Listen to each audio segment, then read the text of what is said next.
Hello, welcome back guys. तो कल हमने कंप्यूटर के 20 क्वेश्चंस एमसीक्यूज़ किए थे। होप आपने देखे होंगे, जिसमें आपको थोड़ी सी इन्फॉर्मेशन भी मिली होगी। तो उससे पहले हमने जो 7 वीडियोस अपलोड किए हैं वो किए हैं हिस्ट्री के टॉप 10 के एमसीक्यूज़ आते थे एक वीडियो में। हिस्ट्री के थे जो जेके एसएसबी ज़्यादातर पूछती है, कुछ बेसिक नॉलेज थी। और आज हम कंप्यूटर के बारे में थोड़ी सी इन्फॉर्मेशन और हासिल करेंगे। क्वेश्चन है हमारा पहला, what is the basic unit of information in computing. तो कंप्यूटर में हमें जो बेसिक इन्फॉर्मेशन होती है, हम यहाँ से ए बी सी देते हैं, लेकिन वो खुद कन्वर्ट करता है एक कंप्यूटर अपनी ही लैंग्वेज में। उसका जो आंसर है वो है बिट, जिसे हम 0 और 1 में से बताते हैं। एक्सप्लेनेशन थोड़ी सी देते हैं। ए bit is the smallest unit representing binary value. जो बिट होता है ये सबसे छोटा वैल्यू होता है कंप्यूटर में, जो रिप्रेजेंट करता है बाइनरी वैल्यूज़ को। बाइनरी में हमारे पास है 0 और 1। Question number 2, which device is use to move the cursor on the screen. तो ये बेसिक सा क्वेश्चन है हमारे पास। कौन सी जो ऐसी डिवाइस है जो हमें स्क्रीन पे मूव करने में हेल्प करती है। जब हम सामने उसे मूव करते हैं तो स्क्रीन पे हमें कोई एरो की दिखाता है जो लेफ़्ट राइट अप डाउन जाती है, तो वो है हमारे पास mouse. Mouse is a standard pointing input device. तो माउस जो हमारा आता है, इसमें से क्वेश्चन भी आते हैं कि माउस इनपुट है या आउटपुट। तो बेसिकली वो एक इनपुट डिवाइस है। Question number 3, the full form of RAM is. तो ये बेसिक से अभी क्वेश्चन चल रहे हैं हमारे पास, तो इससे आगे हम लेवल और बढ़ाते बढ़ाते जाएंगे। जितने हमारे पास सब्सक्राइबर आएंगे, वीडियोस लोग देखेंगे। अभी हमारा नया यूट्यूब चैनल है, अभी हम बेसिक इन्फॉर्मेशन देते हैं। जब बहुत सारी ऑडियंस मिलेगी तो हम और टफ क्वेश्चंस देते रहेंगे, जो आपने देखे नहीं होंगे आज तक या कम ही याद होंगे, और हम आपको बताएंगे कि उन्हें याद कैसे रखा जाए। रैम की जो फुल फॉर्म है वो है random access memory. Random access memory temporarily store data for fast access. जो हमारे पास रैम होती है ये टेम्परली स्टोर डेटा करती है, जो हमें क्विक एक्सेस के लिए काम आती है।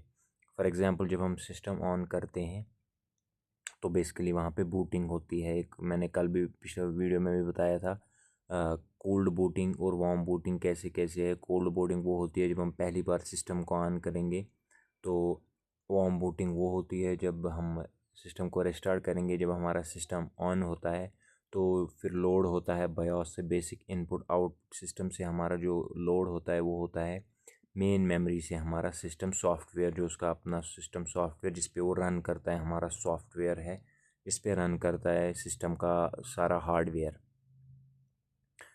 जो physical components of a computer. तो जब हम सिस्टम ऑन होता है, जब सामने हमारे डिस्प्ले आता है, एक होम पेज आता है जहाँ पे हमें काम करना होता है, या कोई एप्लीकेशन हम खोलते हैं, तो वो सामने जो हमारे पास डेटा रहता है वो रहता है रैम में टेम्पररी, जो सेव नहीं होता है। अगर पावर कट हो जाता है या हमारी बैटरी डाउन हो जाती है तो वो डेटा जिस पे हम अभी काम कर रहे हैं, जिस पे लिखते हैं, वो स्टोर नहीं रहता है, क्योंकि वो हमारी रैम के पास होता है। खाली एक टेम्पोररी स्टोर होता है सामने दिखाने के लिए। अगर हमें उसे सेव करना है, फिर कंट्रोल एस से सेव करेंगे, तब जाके वो हमारी रोम में जाता है, रीड ऑनली मेमोरी, जहाँ पे हम इसे बाद में देख सकते हैं अगर पावर कट हो गया। लेकिन जो प्रेजेंट सामने डिस्प्ले पे आता है वो आता है हमारा टेम्पररी में रैम। क्वेश्चन नंबर 4, तो 1024 बाइट्स इक्वल्स। तो जो 1024 बाइट्स इक्वल क्या होती है, वो होती है 1 KB, जिसे हम किलो बाइट भी कहते हैं। इस 1024 बाइट जिसे हम 1 KB बोलते थे, फिर हम 1 MB को कैसे करते हैं 1024 KBs आता है। फिर GB को कैसे करते हैं 1024 MBs।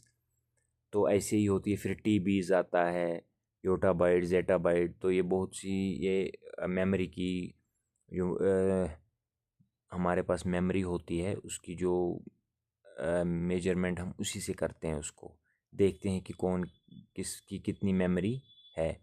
तो जो 1 KB है वो होती है 1.1024 बाइट्स।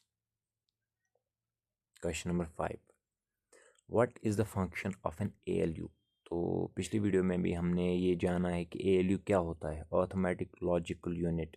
जिससे हम कैलकुलेशंस करते हैं, मैथमेटिकल करते हैं, मैथमेटिकल के जो प्रॉब्लम्स होती हैं उन्हें सॉल्व करते हैं। It performs arithmetic and logic operations, तो ये अर्थमेटिक एंड लॉजिक ऑपरेशंस करता है।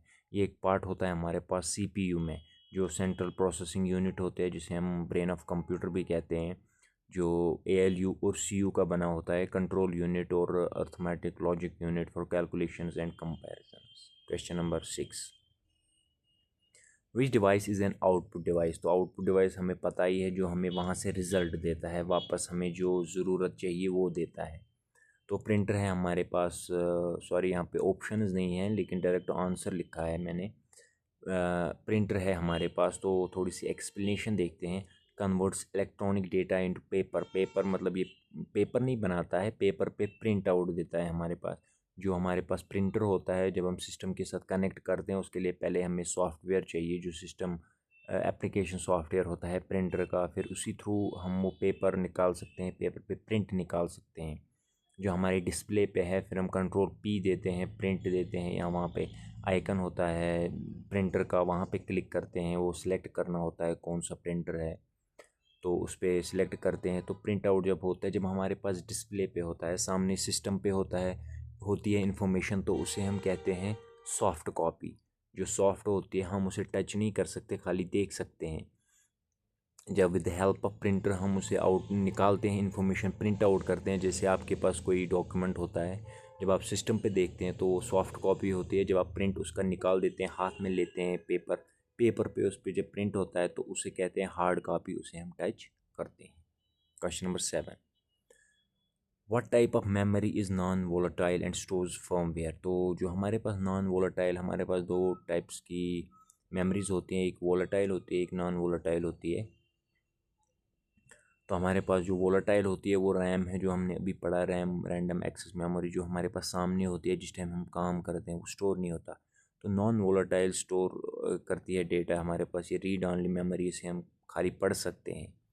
तो सिंपल सा कंफ्यूजिंग थोड़ा है वोलेटाइल और नॉन वोलेटाइल में। वोलेटाइल को सिंपल आप रखो, रैम नॉन वोलेटाइल को कैसे याद रखोगे, जो नॉन होता है इसमें ONONROM, तो बीच बीच में ये ओ होता है, दैट मीन्स ये नॉन वोलेटाइल है। रैम को ए है तो वो वोलेटाइल है, नौ इसको ओ है तो इसका आप ऐसे याद रख सकते हैं। ROM retains its data even after power off, अगर हम पावर ऑफ करते हैं या सिस्टम हमारा स्विच ऑफ होता है, जो हमारे पास डेटा होता है रोम में वो सेव होता है, हमने वो सेव किया होता है, तब जाके वो इंफॉर्मेशन हमारे पास फिर से रहती है, रोम में जाती है सेव करने के बाद। Question number 8, which folder stores unsent incomplete emails, हमारे पास वो कौन सा फोल्डर है जिसमें ईमेल्स रहती है, इलेक्ट्रॉनिक मेल्स रहती हैं जो सेंड नहीं होती है, इनकम्प्लीट होती हैं, तो उसका जो आंसर है वो है ड्राफ्ट्स। ड्राफ्ट्स का मतलब है जब हम कोई मेल लिखते हैं फिर उसे सेंड नहीं करते हैं, या कोई वीडियो बनाते हैं फिर उसे सेंड नहीं करते हैं, उसको ऐसे ही कैंसिल कर देते हैं, वो जाके सीधे ड्राफ्ट्स में रहता है, क्या, ताकि फ्यूचर में कभी हमें ज़रूरत पड़े तो उसे हम फॉरवर्ड या एडिट कर सकते हैं। Email started but not sent और सेव्ड इन ड्राफ्ट्स।